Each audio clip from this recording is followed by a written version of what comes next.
My girlfriend said, "Stop trying to fix things. This is just who I am." I calmly responded, "I believe you." Then I stopped trying entirely. She panicked when she realized that included trying to keep our relationship alive. I, 28 male, need to get this out before I lose my mind. My girlfriend Meredith, 26, and I have been together for 3 years, living together for the last 18 months. What happened 2 weeks ago fundamentally changed how I see everything. We'd been having the same arguments on repeat. She'd leave dishes in the sink for days until they grew mold. She'd promised to help with rent, but somehow always had an emergency that ate up her paycheck. She'd commit to plans, then bail last minute because she wasn't feeling it. Each time I brought these things up, trying to work through them together, she'd get defensive. 2 weeks ago, after she bailed on my work dinner, where I was getting promoted, via text 20 minutes before we were supposed to leave, I finally sat her down. "Meredith, we need to talk about patterns here. This keeps happening and, oh my God, not this again. I told you I had a migraine. You posted Instagram stories at a bar with Kelsey an hour later. So I felt better. Why are you always trying to fix me? To change me? I'm trying to work together on our relationship. These things affect both of us." That's when she said it, looked me dead in the eye. Her "stop trying to fix things. This is just who I am. Take it or leave it." Something clicked in that moment. 3 years of excuses, broken promises, me always being the one to compromise. I took a breath. Me, "I believe you." Her, "Good. Finally." Me, "You're right. This is who you are. I'll stop trying to change that." She looked triumphant, went back to scrolling her phone. She had no idea what I'd just decided. I spent that night thinking, if this was who she was, someone who couldn't follow through, who prioritized herself absolutely, who saw any request for partnership as trying to fix her, then I needed to accept that. Fully. The next morning, I started implementing changes. The chores. I stopped doing her dishes. Bought my own set, blue plates, bowls. Used only those. Washed only those. Her moldy dishes stayed in the sink. When she ran out of clean ones, she used paper plates. I stopped picking up her laundry from the bedroom floor. Just stepped over it. The bills. Rent was due the following week. I paid exactly my half to the landlord directly, with a note explaining the situation. Utilities? Set up separate accounts for what I could, paid exactly 50% of the rest. When she texted asking why the internet was off, I forwarded her the unpaid bill showing her half outstanding. The plans. Stopped including her in anything. Made plans with friends without mentioning them. When she'd find out and ask why she wasn't invited, I'd shrug. Didn't want to pressure you into something you might not feel like doing. The emotional labor. This was the big one. Stopped asking about her day. Stopped reminding her about appointments. Stopped checking if she'd eaten. Stopped initiating any conversations beyond basic roommate logistics. Stopped saying "I love you" first. Stopped planning dates. Stopped buying her little surprise coffees or treats. Stopped caring. The first few days she didn't notice. By day 4, she was confused. Her, "You've been weird lately." Me, "Have I? Just giving you space to be yourself. Okay?" By week 1, the apartment was a disaster on her side. Dishes piled up, laundry everywhere, late notices arriving. I kept my space clean, cooked my own meals, lived my life. She started ordering takeout every meal because she had no clean dishes. Then came the text that made me realize she was starting to catch on. Her, "Can we talk tonight?" About what? Us, sure. That conversation was something. Her, "You haven't said you love me in a week." You haven't either. You always say it first. I'm not trying to change who you are anymore. Remember? If you want to say it, say it. If not, that's who you are. That's not, why are you being like this? Like what? I'm accepting you for who you are. This is what you wanted. I didn't mean you're supposed to. Me. Supposed to what? She couldn't articulate it. Because what she wanted was for me to keep giving 100% while she gave whatever she felt like in the moment. She wanted me to try while telling me to stop trying. Her, "This isn't fair." Me, "What's not fair? I'm respecting your wishes." The real panic started the next day when she checked our shared Google Calendar that I'd always maintained and realized I'd stopped adding anything to it. No dinner plans, no date nights, no reminders about her mom's birthday. Nothing. Her, "Did you delete our calendar?" Me, "No, it's still there." There's nothing on it. I haven't added anything. Feel free to add whatever you want. But you always what? Try to manage your schedule? I'm not doing that anymore. You said that's trying to fix you. She stared at me like I'd grown a second head. The beautiful thing was, I wasn't angry. I wasn't being petty. I was just done. I was matching her energy exactly. Update 1. Holy crap, this blew up. Thanks for all the comments and DMs. Some of you called it things escalated fast. So Meredith had apparently been venting to her friends about how I'd become cold and distant, how I was punishing her for being honest about who she was. Her best friend Kelsey, 28F, decided to stage an intervention at our apartment without telling me. I came home from the gym to find Meredith, Kelsey, and 2 other friends, Jasmine and Brittany, sitting in our living room like some kind of tribunal. Kelsey, we need to talk about your behavior. Loading my gym bag into the washer. My behavior? Meredith told us everything. How you've been emotionally abusing her. I actually laughed. Emotionally abusing her how? Withholding affection. Acting cold. Not doing your share around the house. Not doing my share? I pay my half of everything. Clean up after myself. Handle my own stuff. That's literally my share. But you always did more before. You can't just change the rules. I didn't change any rules. Meredith told me this is who she is and to stop trying to change her. So I stopped. That's manipulation. How? She set a boundary. I'm respecting it. The conversation went in circles. They insisted I was obligated to maintain the previous dynamic. That being in a relationship meant accepting that Meredith was just not good at adulting and picking up the slack. So let me get this straight. She can't do dishes, pay bills on time, keep commitments, or reciprocate emotional effort because that's just who she is, but I'm required to compensate for all of that forever? Yes, that's what love is. No, that's what enabling is. They left in a huff, but not before Kelsey threw out, she has options, you know. Brandon from her work has been very supportive. Good for Brandon. That night, Meredith was fuming. I can't believe you embarrassed me like that. How did I embarrass you? You made me look bad in front of my friends. I answered their questions honestly. If the truth makes you look bad, that's not my problem. God, when did you become such an asshole? Me, I'm not being an asshole. I'm being exactly what you asked for, someone who accepts you as you are without trying to change you. I didn't mean it like this. Then how did you mean it? Again. She couldn't answer, because she meant she wanted me to accept her lack of effort while maintaining my overcompensation. The next day, she didn't come home. Got a text at 11 p.m., staying at Kelsey's, need space to think. Okay, didn't ask when she'd be back. Didn't ask if she was okay, didn't offer to talk, just okay. She was back the next evening, clearly expecting me to ask where she'd been, to be worried, to fight for us. I was meal prepping in the kitchen. Hey, that's it. Hey? What else would you like me to say? I was gone all night.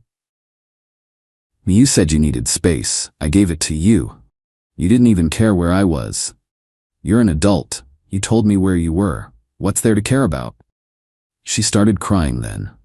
Not the manipulative tears I'd seen before when she wanted to end an argument, but real confused tears. This isn't how it's supposed to work. How what's supposed to work?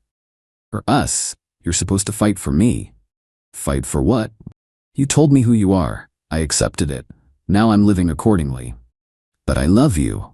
Do you? Because in 3 weeks, you haven't said it once unless I said it first. You haven't initiated a single conversation about our day. You haven't suggested a single date. You haven't done one thing that suggests you love me beyond saying it when you want something from me. That hit hard. She went to our room. My room, really, since I was the only one who ever cleaned it, and slammed the door. Here's the kicker. While she was at Kelsey's, I'd had time to think. Really think. And I realized something. I wasn't just done trying to fix things. I was done, period. This wasn't salvageable because she didn't want a partner. She wanted a parent with benefits. Started looking at apartments the next day, found a nice studio closer to my work. Put in an application. 2 days later, the landlord called. Not about my application, about the rent. Landlord, just calling to confirm I'll have the full payment by the 5th? I paid my half already. Meredith should be paying her half separately. Landlord, she said you always pay the full amount. Me, not anymore, we're paying separately now. Landlord, well, the lease requires full payment. If I don't get it, I'll have to start eviction proceedings. Understood. You might want to call Meredith about her half. 20 minutes later, my phone exploded. Texts, calls, voicemails. I was in a meeting, so I couldn't answer. When I finally checked, what did you tell him? He says we'll be evicted. This is so fucked up. You always pay the rent.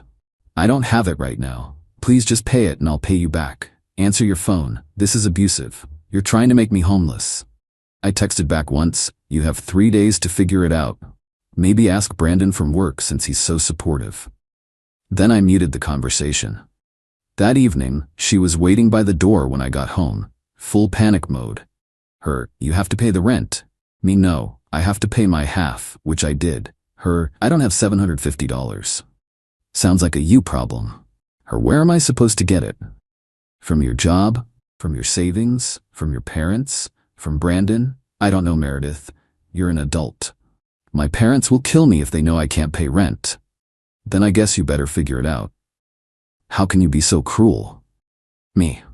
I'm not being cruel. I'm treating you like the independent adult you claim to be. This is who you are, remember? Someone who doesn't need anyone trying to fix their problems. She called her parents. I could hear her in the bedroom, spinning some story about how I was financially abusing her, how I'd suddenly changed all the rules, how she was being victimized. Her dad called me an hour later. Her dad, what's this about you refusing to pay rent? Me? I paid my half. Meredith is responsible for her half. Her dad, that's not how relationships work, son.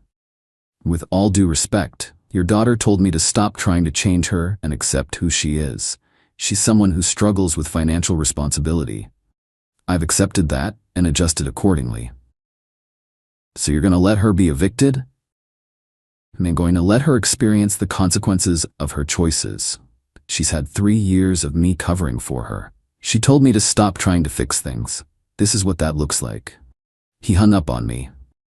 An hour later, Venmo notification. Meredith's mom sent her $750. Rent crisis averted for now. But I knew this was just the beginning.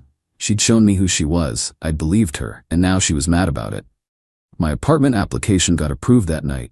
Move-in date, 2 weeks. Time to make this done official. Update 2. Didn't expect to update so soon, but things went absolutely nuclear. So Meredith's parents paid her rent, but apparently they weren't happy about it. Her mom called her the next morning and, according to the screaming match I could hear through the bedroom door, gave her an ultimatum. Get her act together or move back home. Meredith came out looking like she'd been through war. Her. I need to talk to you.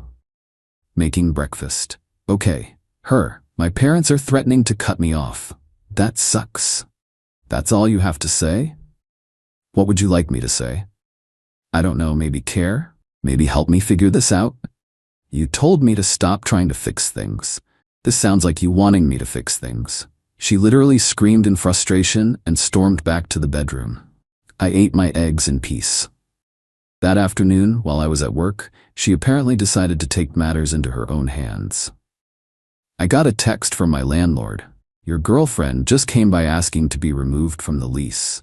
Says you're forcing her out? What's going on? I called him immediately. Me, I'm not forcing anyone out. What did she say exactly? That you're emotionally abusive and she needs to get away from you. She wants off the lease ASAP. Well, that works out perfectly. I actually have a new place lined up. I'm happy to sign a lease termination if she is. Oh, she seemed to think you'd fight it. Me? Nope. When can we make this happen? I can have papers ready by tomorrow, but you both need to be out by end of month. Me, perfect. Here's where Meredith played herself. She thought threatening to leave would make me panic and beg her to stay. She thought I'd fight to keep her, promised to go back to the old dynamic. Instead, I called her bluff. Got home that evening to find her and Kelsey in the living room. Kelsey was holding Meredith while she cried. Are you happy now? Look what you've done. What have I done? Kelsey, she went to remove herself from the lease because she can't live like this anymore. Great news. Landlord called. We can sign the termination papers tomorrow. We both need to be out by the 30th. The room went silent. Meredith's head snapped up. Her what? You want off the lease. I want off the lease. Win-win. I already have a new place. You already have a place? Me. Yep. Studio apartment. Move in on the 28th. You were planning to leave her. I was planning to leave a situation where I'm expected to be a caretaker, not a partner. Meredith just made it easier by initiating the lease termination. I didn't think you'd agree.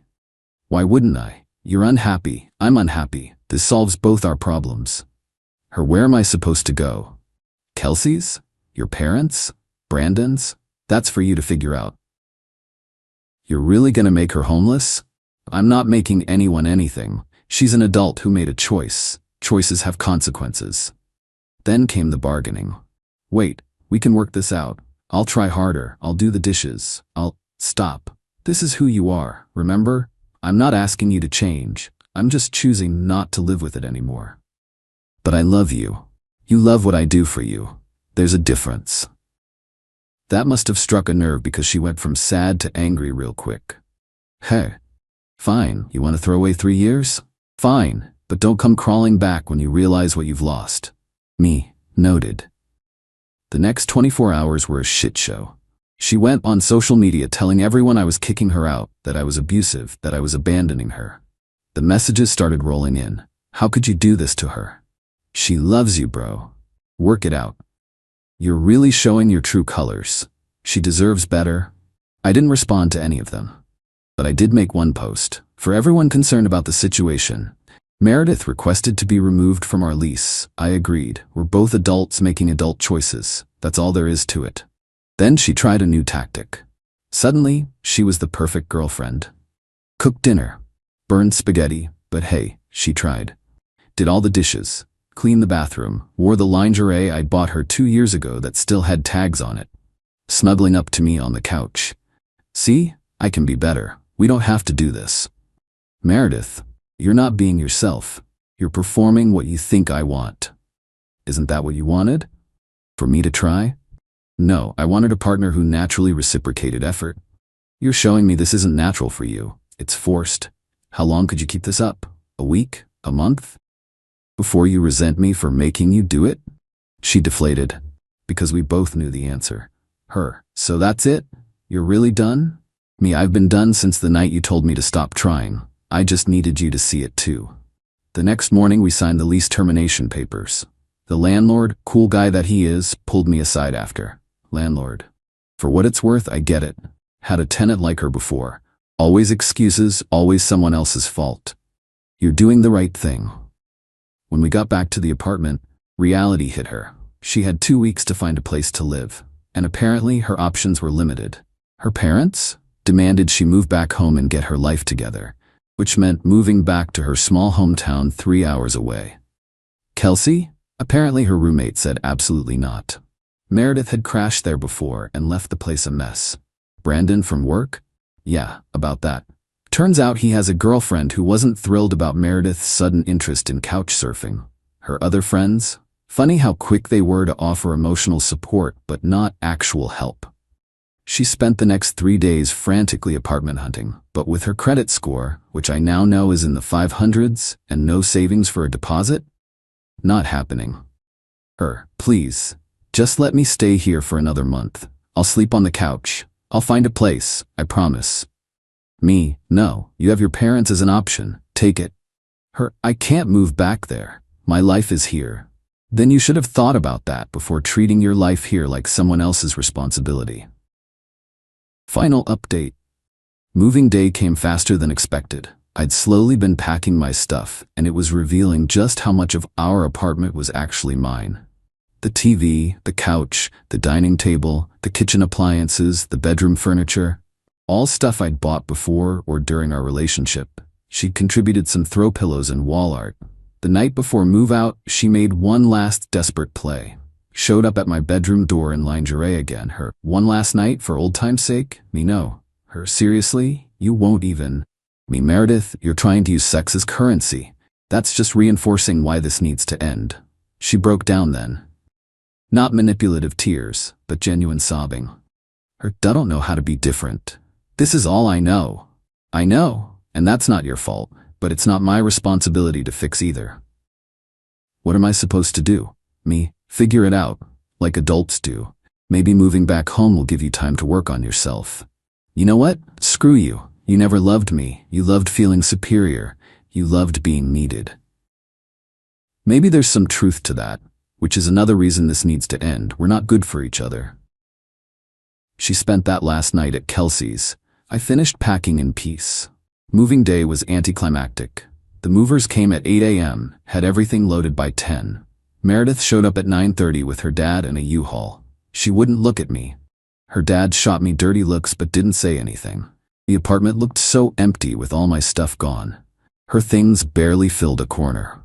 Really drove home how one-sided everything had been. As I was doing a final walkthrough, she approached one last time.